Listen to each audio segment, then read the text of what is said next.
We begin this news hour in Asia, where North Korea has fired an intercontinental ballistic missile that's landed near Japanese waters, its second major weapons test this month, which this time showed a potential capacity to launch nuclear strikes across the US mainland. North Korea's recent torrid run of weapons tests aims to advance its nuclear arsenal and win possibly greater concessions in future diplomacy. It comes as China and Russia oppose US moves to toughen UN sanctions aimed at curbing North Korea's nuclear program. Washington has been quick to condemn the latest launch and is vowing to take all necessary measures to guarantee the safety of its territory and those of its allies, South Korea and Japan. US Vice President Kamala Harris has been meeting international leaders at the regional APEC summit, with many of those in attendance condemning North Korea's actions.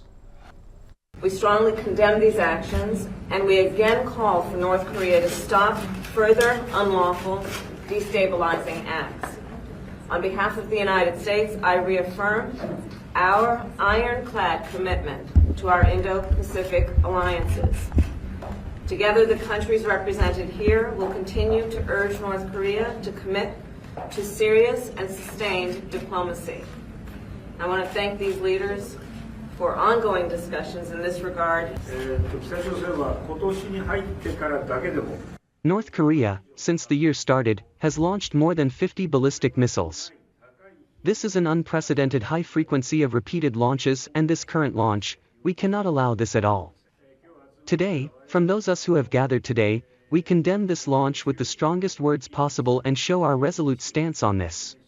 We once again urge the DPRK to immediately cease all types of provocations and abide by relevant UN Security Council resolution.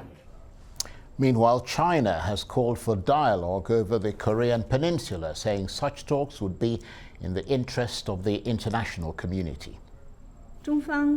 China pays close attention to the development of the current situation on the Korean Peninsula. Maintaining peace and stability on the peninsula and preventing the situation from deteriorating and escalating conform to the common interests of the international community. We hope that all parties concerned will stick to the direction of political settlement and resolve their respective concerns in a balanced way through meaningful dialogue. For more on this, let's cross live to Washington and speak to Arise US correspondent Eric Ham. Good to see you, Eric. So what do the Americans reckon is going on here? I mean, what signals do they think the North Koreans are sending? Well, it's no difference, Charles. The North Koreans in Pyongyang, they are sending the same signals that they have been sending for quite some time with these continued provocations. They want to see concessions from the crippling sanctions that have continued to plague the country. And what we continue to see is more provocation, more testing by North Korea that certainly has caused and raised the ire, not only of the United States, but also key allies in the region, namely South Korea and, of course, Japan. We know that missile that was launched earlier in the day is a missile that nearly reached Japan and reached an island off the Japanese coast. And so this is something that certainly has many countries concerned right now. But Charles, more importantly, what this latest missile test shows is the lines that are being drawn in terms of the sides and which sides people are taking. We know that going back years now, many within the West saw North Korea as something that the Chinese would primarily have to contain and try to deal with. That is no longer the case. In fact, we are seeing that even as the United States is looking for the United Nations to take a much more hardline stance on North Korea, we are seeing that both Russia and China continue to block those efforts and those attempts in the United Nations. And we're seeing also that the Russians continue to actually support these efforts, doubling down, suggesting that it is the provocations of the West that is actually leading to these efforts by North Korea, and that North Korea is simply responding to moves that are being made by the United States and Western powers as they continue to enact these crippling sanctions on North Korea. But make no mistake about it, what we continue to see and what we have heard from the vice president, who actually convened an emergency meeting of allies in the region around this issue, that they are still looking to try to find diplomatic ways to address the issue, but not going so far as to remove the sanctions from North Korea as a result. And of course, the point you made there, Eric, about Kamala Harris and of course the US and its allies taking this very, very seriously. Kamala Harris in Bangkok, as you said, for what was meant to be an economic summit, but which appears to be overtaken by these geopolitical issues, and Ms. Harris holding an emergency meeting in response.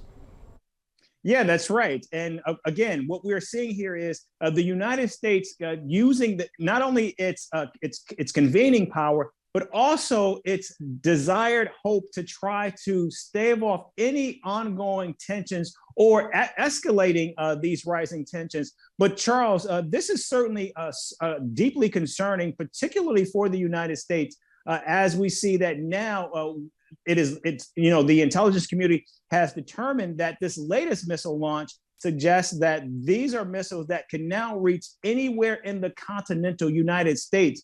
And so this is certainly a growing concern. Now, Charles, we know that the United States, particularly under President Biden, has been locked in a stare down with North Korea, and that North Korea has been calling for the removal of sanctions, but the United States under President Biden has been unwilling to go that far.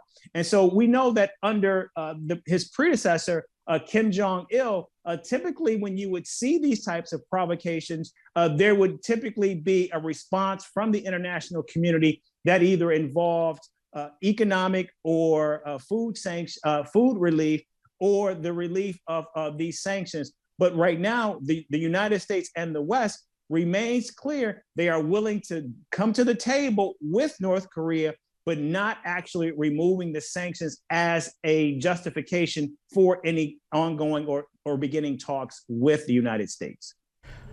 And Eric, you and I were talking yesterday about potential areas where the divided Congress could come together. I mean, might those few voices of cooperation and accord come together on an issue like this, and I suppose issues like Ukraine and so on, but could there be bipartisanship on the way to respond?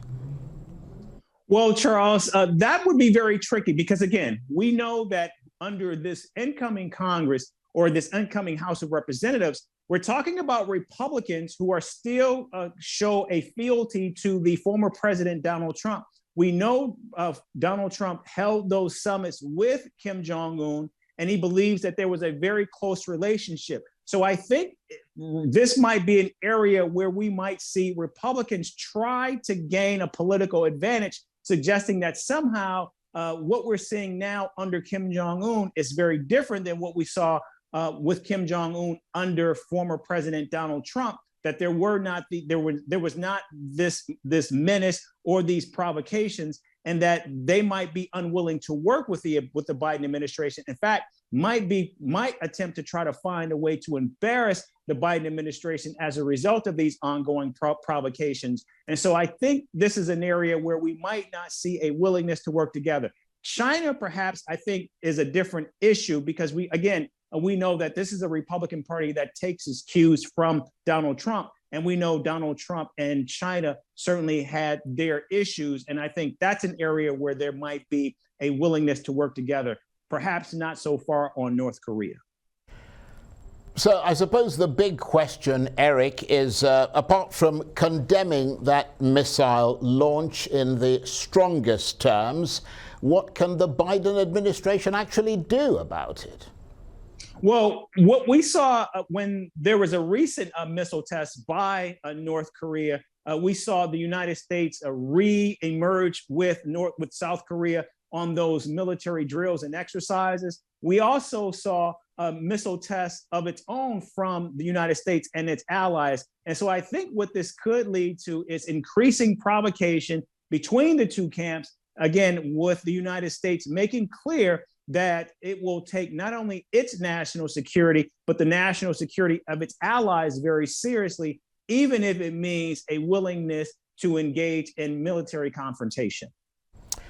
Eric, thanks very much indeed. Eric Ham, Arise US correspondent, talking to me there from Washington.